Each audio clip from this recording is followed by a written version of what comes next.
One, two, three, come on.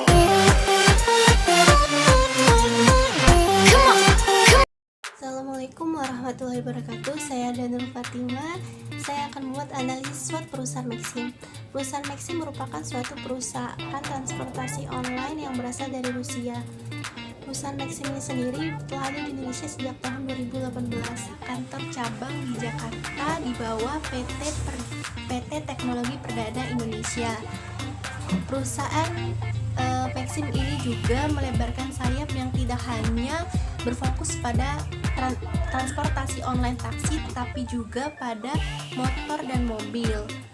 Juga sudah membuat beberapa kantor cabang di Indonesia, salah satunya di Kota Bandar Lampung, Banda Aceh, Palembang, Banjarmasin, Batam, Padang, Bengkulu, dan kota lainnya. Apa itu analisis SWOT?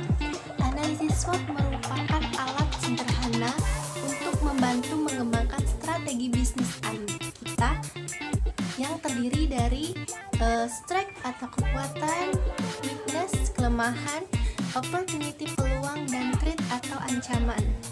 SWOT ini sendiri mengatur kekuatan, kelemahan, peluang, dan ancaman utama perusahaan ke dalam kisi-kisi yang sederhana yang harus kita lakukan dalam mengatur strategi bisnis. Kata kekuatan dan weakness atau kelemahan ini berasal dari dalam perusahaan atau internal perusahaan. Kemudian opportunity, peluang, dan threat atau ancaman berasal dari eksternal perusahaan atau dari luar perusahaan yang mempengaruhi bisnis dari hal-hal yang terjadi di luar perusahaan pada pasar yang lebih luas. Perusahaan dapat memanfaatkan peluang dan melindungi dari ancaman, tetapi tidak dapat mengubahnya.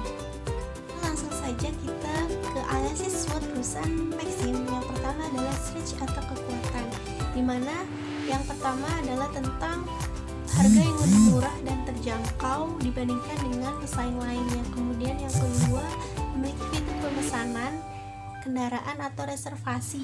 Jika misal kita mau pergi kemana untuk hari berikutnya, kita dapat memesan itu dan mendapatkan driver dan waktu yang kita tentukan sendiri. Yang ketiga, memiliki platform yang memiliki pencantuman rute tersulit, kemudian notifikasi barang bawaan hingga hewan peliharaan yang dibawa, kemudian juga notifikasi jumlah pengembalian uang yang akan diterima oleh penumpang. Kemudian yang keempat, Maxim juga memberikan jasa pengiriman, kemudian penderekan mobil mogok, dan juga starter aki. Ini adalah tentang weakness atau kelemahan dari perusahaan. Weakness perusahaan Maxim yang pertama adalah perusahaan yang masih sangat baru sehingga masih membangun kepercayaan dengan masyarakat. Yang kedua, pihak perusahaan memiliki ketergantungan pada driver. Yang ketiga, proses bisnis tidak bisa berjalan tanpa adanya kuota internet. Kemudian opportunity atau kesempatan dapat menambah sektor bisnis lainnya, tidak hanya pada transportasi. Yang kedua, karena Maxim ini banyak digunakan oleh konsumsi perorangan, maka perlu dipertimbangkan untuk menambah ke yang lain seperti layanan perusahaan, khususnya di bidang pengiriman atau penderekan mobil yang dapat memiliki peluang yang lebih besar. Kemudian yang ketiga, memberikan diskon atau potongan harga pada setiap event-event atau kesempatan tertentu, yang disinilah memberikan peluang atau kesempatan untuk perusahaan dalam menambah kepercayaan dari masyarakat, khususnya pelanggan Maxim. Selanjutnya adalah tentang threat atau ancaman. Yang pertama, ancaman dari perusahaan Maxim ini sendiri timbul dari pemerintah yang berupa peraturan dan penertiban tarif. Seperti kita ketahui juga, baru-baru ini Maxim mendapat teguran dari Kominfo dan juga Kemenhub mengenai tarif yang terlalu murah dibandingkan dengan pesaing lain.